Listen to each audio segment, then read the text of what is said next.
مرحبا وأهلا بكم في هذه الحلقة الخاصة من برنامج داخل واشنطن. معكم مضيفكم روبرت ساتلوف.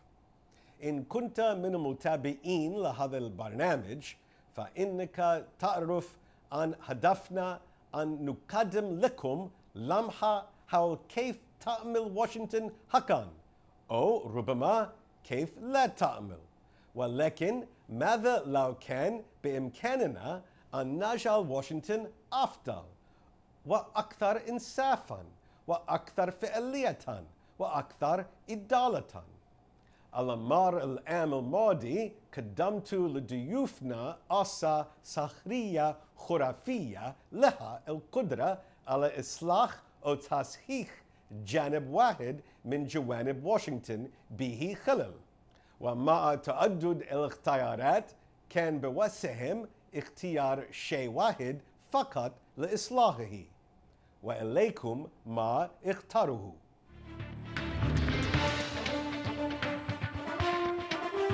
So this show beams out to Middle Easterners, and it's designed to explain how Washington works, or doesn't work, as the case may be. So if you could wave a magic wand and repair something, or fix something, or correct something, based on your experience or knowledge that you've seen broken, in need of repair, what would that be, John? This is probably kind of the easy answer, but I would say partisanship. And I think that, you know, outside of Washington within the U.S. there's just such a sort of backlash against all things partisanship within D.C. and it really does kind of you know, throw a wrench into the engine, so to speak. It makes it difficult for things to happen because everybody's considering kind of the repercussions of how, you know, a certain decision or a certain vote or a certain action or a certain speech or position can be kind of portrayed in the next election, and it keeps a lot of important things from getting done. Okay. Richard, what would you fix? I would fix the widespread sentiment in a lot of countries that there is a cynical, secret, suspicious motive behind driving U.S. foreign policy that is very different from the expressed reason why we are taking a particular course of action. Having been in rooms where foreign policy is actually being formulated, I think Americans and American policymakers fundamentally want a world in which prosperity and freedom and security are available to everybody. And when I hear the suspicions sometimes that actually there's a secret deal happening, there's a secret plan to somehow, you know, grab oil or, you know, cut a deal with Iran so there'll be a rapprochement that, you know, goes through the whole region or whatever it is.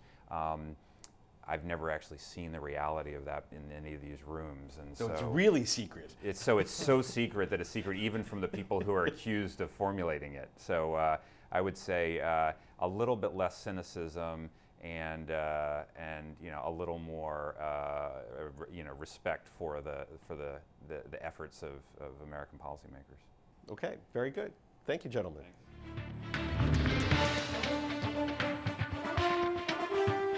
So as I explained, this show beams out to the Middle East to try to explain to Middle Easterners how Washington works, or, as the case may be, doesn't. So if you had a magic wand and you could fix or repair or correct one thing about Washington that you think is in need of fixing, repairing, or correcting, what would that be? Get rid of political parties. The fundamental problem with America, political parties. That's the problem. Because the moment, first of all, our political seats are gerrymandered based upon who's in power on the state level. And this is the fallacy that people have when they talk about our national elections and our local elections. First of all of our elections are local. They're not national elections. That doesn't even exist. Because if you don't win an individual state for the president, you don't get those electoral college votes. So there's no such thing as a national election.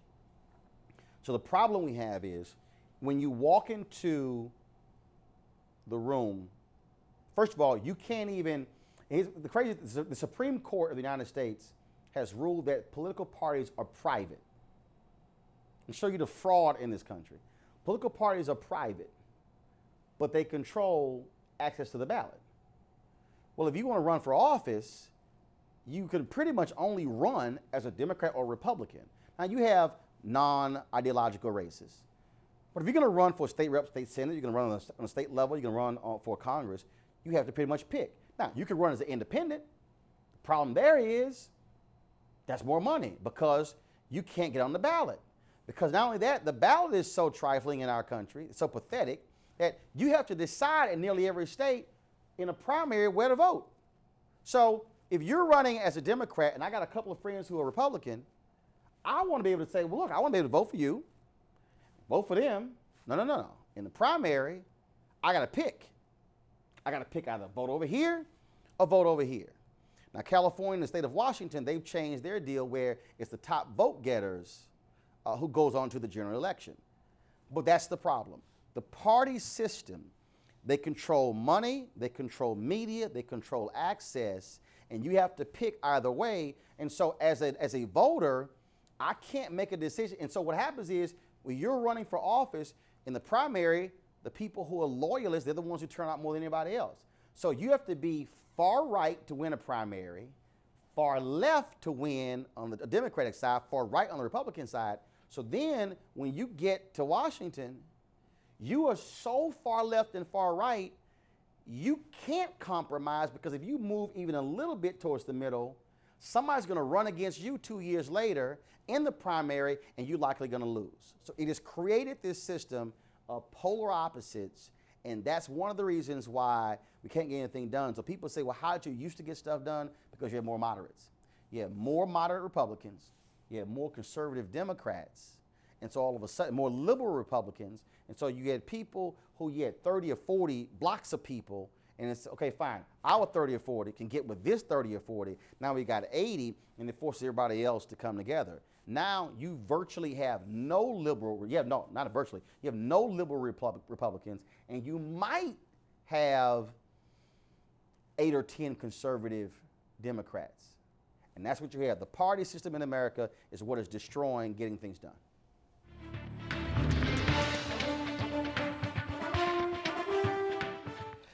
So, Ambassador, this show beams out to Arab viewers, and as I explained, the point is to explain how our system works, or it doesn't work, as the case may be.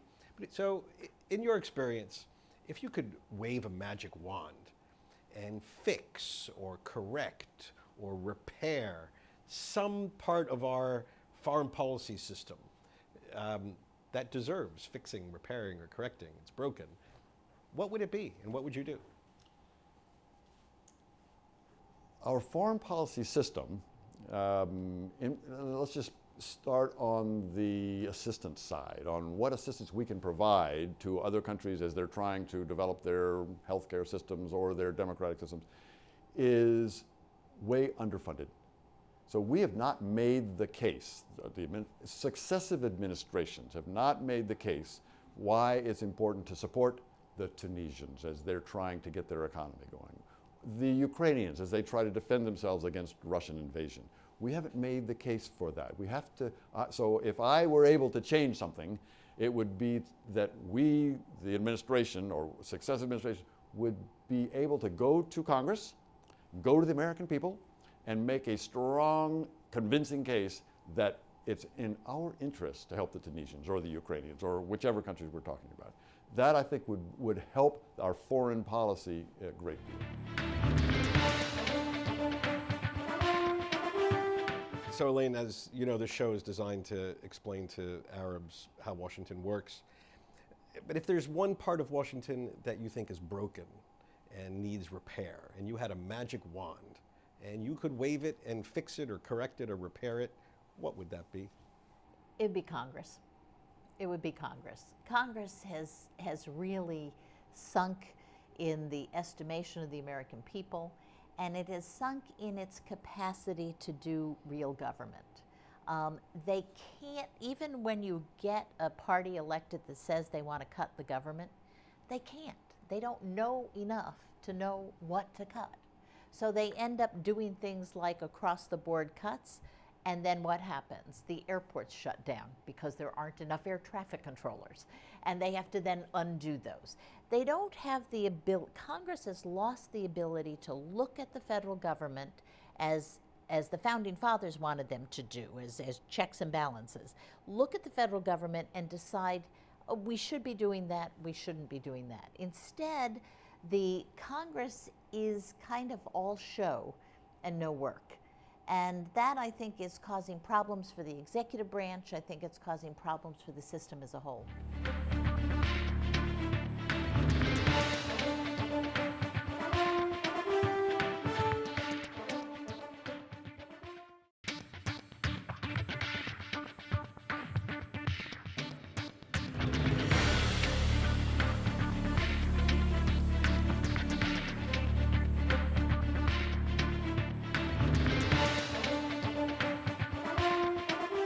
This show beams out to Arabs, as I explained to you, to explain how Washington works. And in your experience in Washington, if you could wave a magic wand and repair something, fix something, correct something that you have seen broken here in Washington, what would that be? Well, so much is broken in Washington, I wouldn't know where to begin. But if we could have a little bit more sensible conversation and a little more compromise in the Congress of the U.S., that would help a lot. I would also like to take money, large amounts of money out of politics. So that would be top of my list.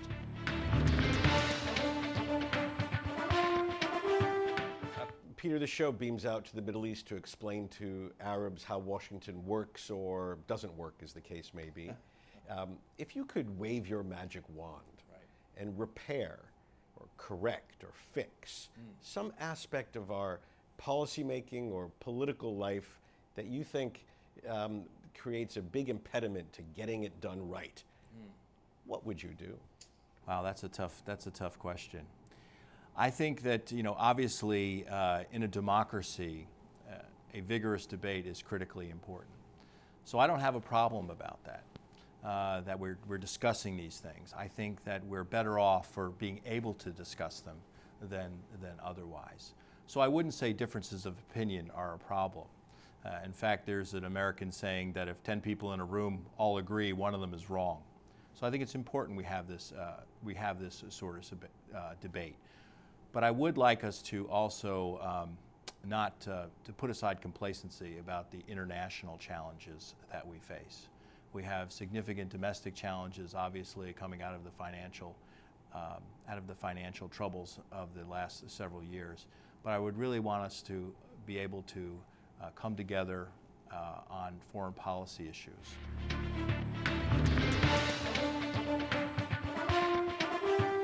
So this show beams out to Arab viewers to explain how Washington works or doesn't work, as the case may be.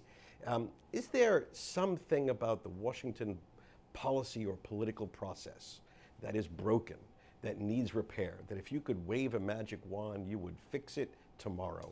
Yes. What would that be? You know what it would be? Go to dinner. Go to lunch. Invite your opponent across the aisle to breakfast. I grew up in Washington, D.C., literally about 3 miles from the Capitol. And so I've seen the transformation of my hometown, because that's how I view it. Everyone else sees it as the nation's capital. No, it's my hometown. And the folks who would come to town were generally people from different walks and different experiences. But they all wanted to work together. They all wanted to get to know each other and spend some time. And that had an important role in ongoing budget battles and foreign policy conflicts, because you had this sense of understanding and knowing the person who's sitting across from you. That's been lost. It is one of the biggest game changers in this town. People come here not liking each other. People come here not wanting to know each other. When you have a candidate running for the United States Senate, as we saw in 2012, saying, I'm not going to Washington to work with Democrats, then what the heck are you coming here for? If you're not coming, because they're on the other side. That's the other part of the ticket. That's the team right there. It's Democrat and Republican. You got to work with the opposition. And so for me, if I could change anything, would be that. that aspect of it. And the way I would do it is like, you know what, you got to have a house party. And you just have to invite folks over. And after a long day on the Senate floor or the House floor, you four need to go out and have a drink together. You need to, as much as they personalize their animosity towards the president, they need to also depersonalize the animosity they have towards each other. And they need to repersonalize that, to get to know each other. Sum it up, this town is built on relationships. And when you don't have a relationship with anyone, this is what you get.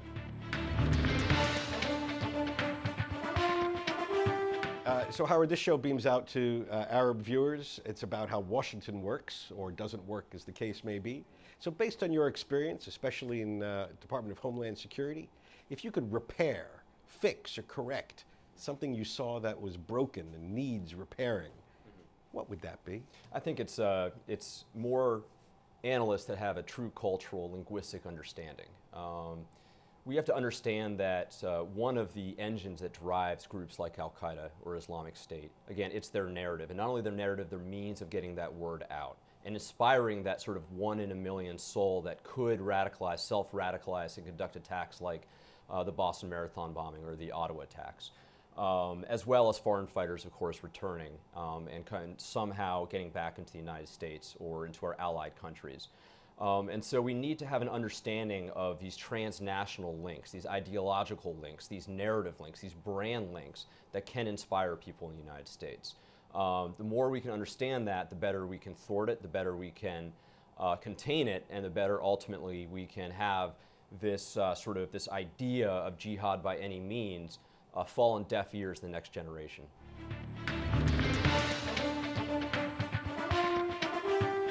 So Matt, this show beams out to the Middle East, and it's designed, as I told you earlier, to explain to Arab viewers how Washington works or doesn't work, as the case may be.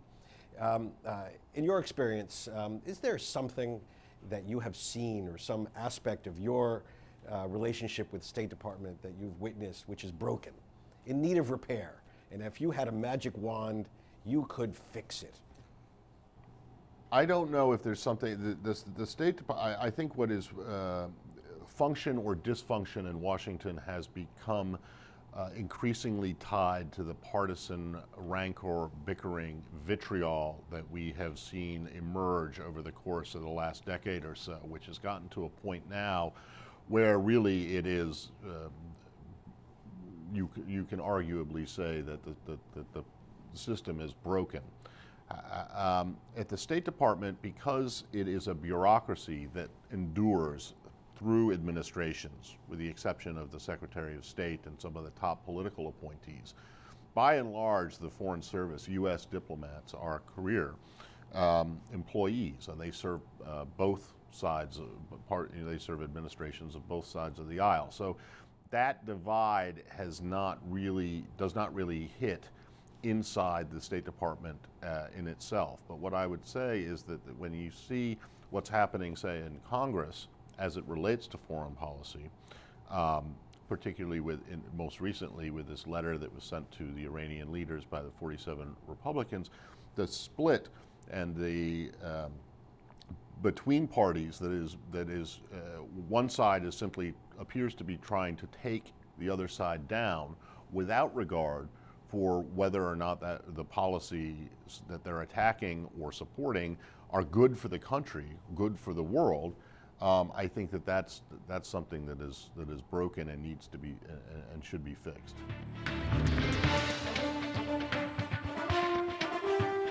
Okay, so Bruce, as I explained, this show beams out to the Middle East, millions of Arab viewers trying to understand how our system works. You've seen our system from the inside out, and sometimes it doesn't work. So if you had a magic wand and you could repair, fix, correct something about our foreign policy making system, what would that be? Just one. Just one. Not like 3 wishes for No, the you magic get one lamp, wish. Just one wish. One wish.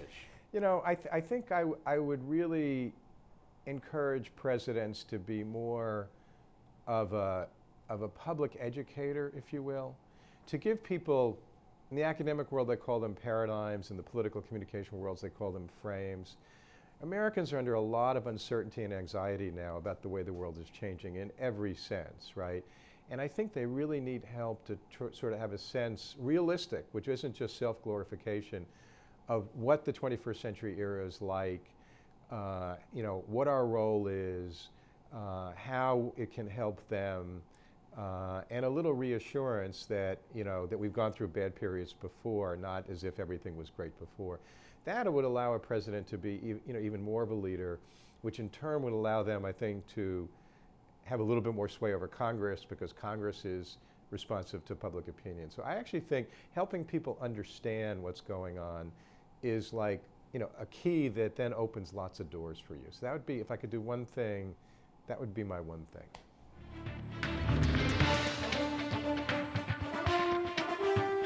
بهذا نصل إلى نهاية هذه الحلقة من برنامج داخل واشنطن. إذا كانت لديكم أي استفسارات أو تعليقات حول هذه الحلقة، وخاصة حول ماذا لتسألون في دولتكم، أرجو أن تراسلوني مباشرة على عنوان البريد الإلكتروني التالي insidewashington@alhurra.com. معكم روبرت ساتلوف، شكرا لكم وإلى اللقاء.